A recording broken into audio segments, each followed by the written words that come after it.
আসসালামু আলাইকুম। আজ ৬ ডিসেম্বর ২০২৫ শনিবার। শুরু করছি চেঞ্জ টিভি প্রতিদিনের গল্প অনুষ্ঠান। দর্শক, আপনাদের সঙ্গে রয়েছে আমি ইমতিয়াজ আহমেদ। শুরুতে এই সংবাদ শিরোনাম। একটি অভিযোগ প্রমাণিত হলেই ফাঁসিতে ঝুলবে পলক। আসন সমঝোতা নিয়ে চরম বিপদে বিএনপি ও জামাত। ফেব্রুয়ারি থেকে নির্বাচন হবে, জানা গেল আসল তথ্য। এবার বিস্তারিত। জুলাই গণ অভ্যুত্থানের সময় সংঘটিত মানবতা বিরোধী অপরাধের মামলায় হাসিনা পুত্র সজীব আহমেদ ওয়াজেদ জয় এবং ক্ষমতাচ্যুত প্রতিমন্ত্রী জুনায়েদ আহমেদ পলকের বিরুদ্ধে ইন্টারনেট বন্ধ রেখে হত্যাযজ্ঞ আড়াল করার অভিযোগ আনা হয়েছে। এর মধ্যে জয় হচ্ছেন ক্ষমতাচ্যুত ও মৃত্যুদণ্ডপ্রাপ্ত প্রধানমন্ত্রী শেখ হাসিনার ছেলে এবং জুনায়েদ আহমেদ পলক সাবেক প্রতিমন্ত্রী। ৪ ডিসেম্বর তাদের বিরুদ্ধে আনুষ্ঠানিক অভিযোগ দাখিল করা হয়। বিচারপতি মোহাম্মদ গোলাম মর্তুজা মজুমদারের নেতৃত্বে ৩ সদস্যের আন্তর্জাতিক অপরাধ ট্রাইব্যুনাল এক অভিযোগ আমলে নিয়ে জয়ের বিরুদ্ধে গ্রেপ্তারি পরোয়ানা জারি করেন। আর পলককে আদালতে হাজির করতে বলে ১০ ডিসেম্বর পরবর্তী দিন ধার্য করেন বলে জানান প্রসিকিউটর গাজী মনোয়ার হোসেন তামিম। হাসিনার তথ্য ও যোগাযোগ প্রযুক্তি বিষয়ক উপদেষ্টা জয় এবং পলকের বিরুদ্ধে ৩টি অভিযোগ আনা হয়েছে। অভিযোগ ১, বৈষম্য বিরোধী ছাত্র জনতার আন্দোলন চলাকালে জয়ের অনুমোদনে প্রতিমন্ত্রী পলক ২০২৪ সালের ১৪ জুলাই দিবাগত রাত ১২টার দিকে তার ভেরিফাইড ফেসবুক পেজে একটি স্ট্যাটাস দেন। সেখানে তিনি লেখেন, ঢাকা বিশ্ববিদ্যালয়ে ২৫ মার্চ ছাত্র শিক্ষকদেরকে গণহত্যা করেছে রাজাকাররা। সেই রাজাকারদের পক্ষে রাজাকারের সন্তান বলে স্লোগান দিতে লজ্জা করে না? এরপর একই দিন রাত ১২টা ৪৫ মিনিটে তিনি একটি ছবি পোস্ট করেন। ক্যাপশনে লেখেন, তুমি কে আমি কে, বাঙালি বাঙালি, তোমার আমার ঠিকানা পদ্মা মেঘনা যমুনা। রাত ১টা ১৫ মিনিটে তিনি আরেকটি ছবি পোস্ট করেন। সেখানে ক্যাপশনে লেখেন, ৭১-এর হাতিয়ার গর্জে উঠুক আরেকবার, তোরা যারা রাজাকার এই মুহূর্তে বাংলা ছাড়। অভিযোগে বলা হয়, জয়ের নির্দেশ, অনুমোদন ও জ্ঞাতসারে পলকের এসব উত্তেজনামূলক পোস্টের কারণে ১৪ ও ১৫ জুলাই রাতে ঢাকা বিশ্ববিদ্যালয় সহ সারা দেশে শান্তিপূর্ণ আন্দোলনরত শিক্ষার্থীদের উপর পুলিশ ও ছাত্রলীগ যুবলীগের সশস্ত্র ক্যাডাররা হামলা চালায়। এতে অসংখ্য শিক্ষার্থী আহত হন। আহতদের চিকিৎসায় বাধা দেওয়া হয়। হাসপাতালে চিকিৎসাধীন শিক্ষার্থীদের উপর হামলা করা হয়। সরকার পতনের দিন ৫ আগস্ট পর্যন্ত নির্যাতন চলতে থাকে। এ সময়ে সারা দেশে আবু সাঈদ সহ ১,৪০০ জনের বেশি আন্দোলনকারীকে হত্যা করা হয় এবং ২৫,০০০-এর বেশি ছাত্র জনতাকে গুরুতরভাবে জখম করা হয়। অভিযোগ ২, অভিযোগে বলা হয়, শেখ হাসিনা ও জয়ের আদেশ, নির্দেশ ও জ্ঞাতসারে জুনায়েদ আহমেদ পলক আন্দোলন দমনে লেথাল ওয়েপন ব্যবহারের সুযোগ তৈরি করতে এবং আন্দোলনকারীদের পারস্পরিক যোগাযোগ বিচ্ছিন্ন করতে প্রথমে মোবাইল ইন্টারনেটের গতি কমিয়ে দেন, পরে সম্পূর্ণরূপে ইন্টারনেট বন্ধ করেন। এরপর ইন্টারনেট বন্ধ রাখার বিষয়ে মিথ্যা বিবৃতি দেন এবং ব্রডব্যান্ড সহ সকল ইন্টারনেট সেবা ও ফেসবুক, টিকটক, হোয়াটসঅ্যাপ সহ বিভিন্ন অ্যাপস বন্ধ করেন। এর ফলে জুলাই আন্দোলনের সময় সংঘটিত মানবতা বিরোধী অপরাধ আড়ালে থাকে এবং সারা দেশে হত্যা নির্যাতন আরও বেড়ে যায়। এই অভিযোগে সালমান এফ রহমানের সঙ্গে পলকের কথোপকথনের অংশও উত্থাপন করা হয়, যেখানে তিনি অ্যাপ ব্লকিংয়ের তালিকা পাঠানো, অনুমোদন পাওয়া এবং যখন যা বলবেন ইয়েস তখন ওপেন, নো বললে ব্লক এমন বক্তব্য উল্লেখ করেছেন। অভিযোগে বলা হয়, জয়ের নির্দেশে পলক ১৪ থেকে ১৫ জুলাই দেশের ৫টি সরকারি বিশ্ববিদ্যালয় এলাকায়, ১৬ জুলাই থেকে দেশের ৫৫টি সরকারি বিশ্ববিদ্যালয় ও ৪টি বেসরকারি বিশ্ববিদ্যালয় এলাকায় মোবাইল ইন্টারনেট বন্ধ করেন। ২৮ জুলাই এনটিএমসির মাধ্যমে ফেসবুক, টিকটক, হোয়াটসঅ্যাপ সহ বিভিন্ন অ্যাপস বন্ধ করা হয়। ১৮ জুলাই সন্ধ্যা থেকে দেশের সম্পূর্ণ ইন্টারনেট সেবা বন্ধের নির্দেশ দেওয়া হয়। এর ফলে আন্দোলনকারীরা পরস্পরের সঙ্গে যোগাযোগ করতে না পারায় সহজেই শনাক্ত হয়ে যায় এবং সারা দেশে ব্লক রেড, গ্রেপ্তার ও নির্যাতন ত্বরান্বিত হয়। অভিযোগ ৩, অভিযোগে বলা হয়, জয়ের নির্দেশে এবং পলকের বাস্তবায়নে সারা দেশে ইন্টারনেট পরিষেবা বন্ধ রেখে আন্দোলনের ভয়াবহতা আড়াল করা হয় এবং আইনশৃঙ্খলা বাহিনী ড্রোন ও হেলিকপ্টার দিয়ে আন্দোলনকারীদের শনাক্ত করে গুলি চালায়। ১৯ জুলাই বাড্ডা, রামপুরা, খিলগাঁও ও হাতিরঝিল এলাকায় ২৬ জনকে হত্যা করা হয়। ৫ আগস্ট উত্তরা এলাকায় আন্দোলন ঠেকাতে গুলি করে ৬ বছরের শিশু জাবির ইব্রাহিম, সামাউল আমান নূর সহ ৩২ জনকে হত্যা করার অভিযোগও উত্থাপন করা হয়েছে। এই ৩ নম্বর অভিযোগটি প্রমাণিত হলে জয় ও পলকের বিরুদ্ধে সর্বোচ্চ সাজা মৃত্যুদণ্ড হবে বলে জানিয়েছেন প্রসিকিউশন টিম। প্রসিকিউশন টিমের এক সদস্য জানান, অভিযোগ গঠনের পর বিচার কার্যক্রম দ্রুত এগিয়ে যাবে। আমরা অভিযোগ প্রমাণ করতে পারলে জয় ও পলকের বিরুদ্ধে ফেব্রুয়ারির নির্বাচনের আগেই রায় ঘোষণা এবং সাজা কার্যকর করতে পারব। জয় বিদেশে পলাতক থাকলেও পলক কেন্দ্রীয় কারাগারে বন্দী থাকায় তার রায় কার্যকর করতে কোনো অসুবিধা নেই।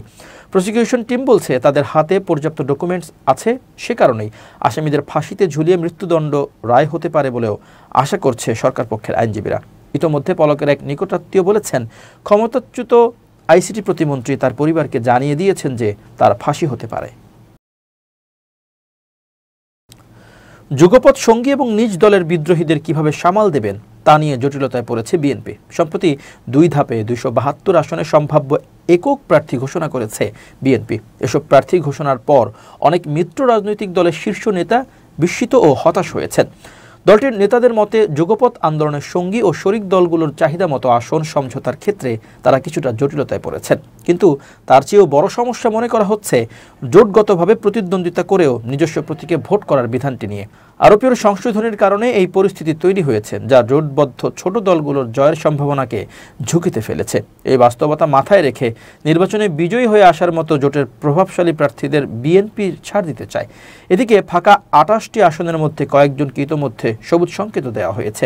যুগপৎ আন্দোলনের শরিক দল ও জোটের জন্য সর্বোচ্চ 22 আসন ছাড়ের কথা ভাবা হচ্ছে বলে জানা গেছে। পিরোজপুর 1 আসনে জাতীয় পার্টির চেয়ারম্যান মোস্তফা জামাল হায়দারের মনোনয়নের বিষয়টি নিষ্পত্তির জন্য এখনও ওই আসনে প্রার্থী ঘোষণা করেনি বিএনপি। এছাড়া বগুড়া 2 আসনে নাগরিক ঐক্যের সভাপতি মাহমুদুর রহমান মান্নার জন্য, ঢাকা 17 আসনে বাংলাদেশ জাতীয় party BJP chairman Andalib Rahman Partha, Lakshmipur 1 আসনে বাংলাদেশ এলডিপির চেয়ারম্যান শাহাদাত হোসেন সেলিমের জন্য রাখা হয়েছে। এছাড়া ঢাকা 13 আসনে এনডিএম এর চেয়ারম্যান ববি হাজ্জাজ, ব্রাহ্মণবাড়িয়া 6 আসনে গণসংহতি আন্দোলনের প্রধান সমন্বয়ক জোনায়েদ সাকি, চট্টগ্রাম 14 আসনে এলডিপির চেয়ারম্যান কর্নেল অবসরপ্রাপ্ত অলি আহমেদের ছেলে অধ্যাপক ওমর ফারুক, কুমিল্লা 7 আসনে দলটির মহাসচিব ডক্টর রেদওয়ান আহমেদ, পটুয়াখালী 3 আসনে গণ অধিকার পরিষদের সভাপতি নুরুল হক নূর ও ঝিনাইদহ 2 আসনে দলটির সাধারণ সম্পাদক রাশেদ খানের কারণে ঘোষণা করা হয়নি। এসব আসনে তাদেরকেই মনোনয়ন দেওয়ার সিদ্ধান্ত একরকম নিশ্চিত আছে, তবে কৌশলগত কারণে ঘোষণা করা হয়নি। গণতন্ত্র মঞ্চের শীর্ষ নেতা জেএসডির সভাপতি আসম আব্দুর রব শারীরিক অসুস্থতার জন্য এবার নির্বাচনে দাঁড়াতে চাইছেন না, তবে তার স্ত্রী জেএসডির সহসভাপতি তানিয়া রবের জন্য লক্ষ্মীপুর 4 আসনটি চাইছেন। কিন্তু এই আসনটি ছাড়তে রাজি নয় বিএনপি। দলটির একটি সূত্র জানায়, এই আসনে বিএনপির প্রার্থী সাবেক দুবারের সংসদ সদস্য এবিএম আশরাফুদ্দিন নিজানকে ইতোমধ্যে সবুজ সংকেত দেওয়া হয়েছে। দ্বিতীয় দফায় ঘোষিত আসনগুলোর মধ্যে কমপক্ষে 4টি আসনে ফ্যাসিবাদ বিরোধী যুগপৎ আন্দোলনের মিত্ররা আসন ছাড় প্রত্যাশা করেছিলেন। তারা হলেন নড়াইল 2 আসনে জাতীয়তাবাদী সমমনা জোটের আহ্বায়ক ও এনপিপির চেয়ারম্যান ডক্টর ফরিদুজ্জামান ফরহাদ, কিশোরগঞ্জ 5 আসনে 12 দলীয় জোটের সমন্বয়ক ও বাংলাদেশ জাতীয় দলের চেয়ারম্যান অ্যাডভোকেট সৈয়দ এহসানুল হুদা, ঝালকাঠি 1 আসনে বাংলাদেশ লেবার পার্টির চেয়ারম্যান মোস্তাফিজুর রহমান ইরান ও যশোর 5 আসনে 12 দলীয় জোট শরিক জামাতের যুগ্ম মহাসচিব রশিদ বিন ওয়াক্কাস। তাদের মধ্যে একাদশ জাতীয় সংসদ নির্বাচনের নড়াইল 2 থেকে ফরিদুজ্জামান ফরহাদ এবং পিরোজপুর 2 থেকে মোস্তাফিজুর রহমান ইরান ধানের শীষ প্রতীকে প্রতিদ্বন্দ্বিতা করেন। এহসানুল হুদাকে সহযোগিতা করার জন্য চিঠি দিয়ে নেতাকর্মীদের নির্দেশনা দিয়েছিল বিএনপি।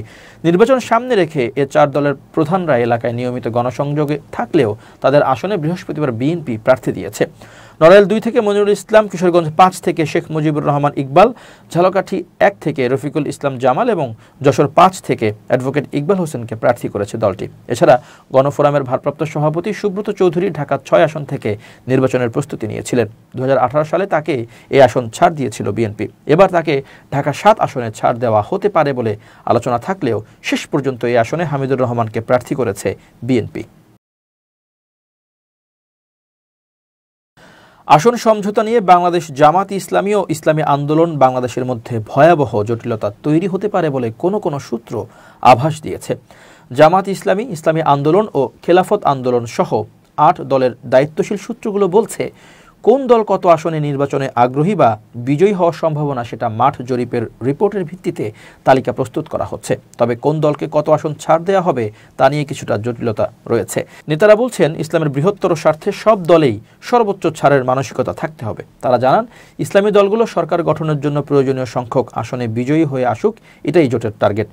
জানা গেছে 8 দলের শীর্ষ নেতাদের পাশ করিয়ে আনার বিষয়টিকেও প্রাধান্য দেওয়া হচ্ছে। সেক্ষেত্রে কিছুটা জটিলতার আভাস দিয়েছে ইসলামী আন্দোলন বাংলাদেশ।